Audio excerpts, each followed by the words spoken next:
قال رسول اللہ صلی اللہ علیہ وسلم عصابتان من امتی احمدهم اللہ من النار احرزهم اللہ من النار،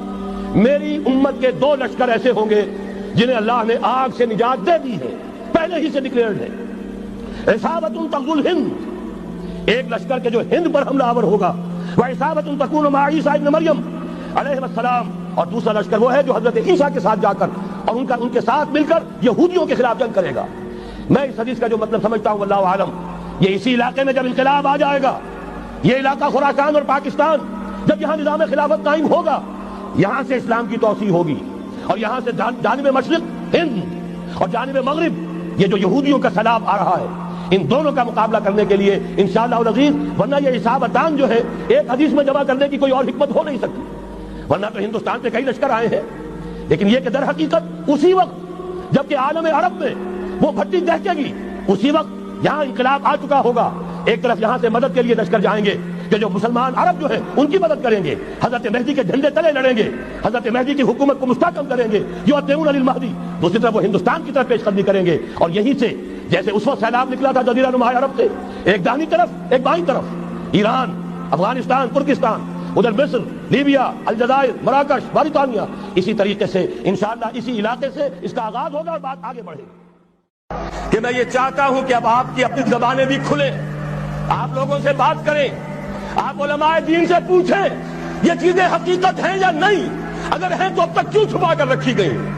کیوں ملوکیت کا اسلام ہی کا پرچار آج تک ہوتا رہا ہے۔ حضرت عمر فاروق کا ایک اجتہاد تھا،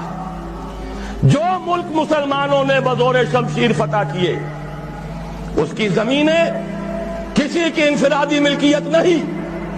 مسلمانوں کی اجتماعی ملکیت، یہ مسلمانوں کے لیے وقف،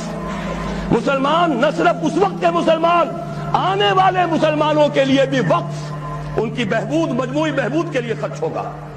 اس پر جو لوگ کام کریں گے وہ خراج دیں گے، اس لیے کہ اس کے مخاطب اب آپ ہیں براہ راست، ہر فرد۔ خلافت کا نظام قائم کرنا ہے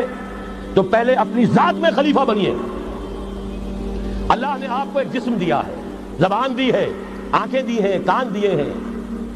یہ سب آپ کے پاس اللہ کی امانت ہے، ان پر اللہ کی حکومت قائم کیجیے، اپنے وجود پر اپنے گھر میں خلافت قائم کیجیے، آپ خلیفہ بن جائیں، آپ نظام اللہ کا نافذ کریں اپنے ذات پر، اپنے وجود پر، اپنے گھر میں، اور ساتھ ہی انفرادی سطح پر طے کر لیجئے سورہ حدید کی آیت نمبر 7، آمنوا باللہ ورسولہ وانفقوا مما جعلکم مستخلفین فیہ، جس چیز میں اللہ نے تمہیں خلافت عطا کی ہے، دولت دی ہے، مال دیا ہے، جائیداد دی ہے، اولاد دی ہے، ذہانت دی ہے، فطانت دی ہے، خطابت دی ہے، جو دیا ہے لگا دو، کھپا دو، خرچ کر دو اللہ کے دین کے لیے۔ یہ ہے پہلی خلافت، اپنے وجود پر اللہ کی حکومت قائم کرو، اپنے گھر میں اللہ کی حکومت قائم کرو، اپنی معاشرت اسلامی بناؤ، اپنے معاش کو اسلامی بناؤ، اور جو کچھ اللہ نے دیا ہے، جسم و جان کی توانائیاں ہوں، صلاحیتیں ہوں، قوتیں ہوں، مال ہو، اولاد ہو، لگا دو، کھپا دو، صرف کر دو اللہ تعالیٰ کے دین کے غلبے کے لیے۔ یہ ہے انفرادی خلافت۔ جان لیجئے جب تک افراد اس خلافت کا حق ادا نہیں کریں گے، اجتماعی خلافت کبھی نہیں آئے گی۔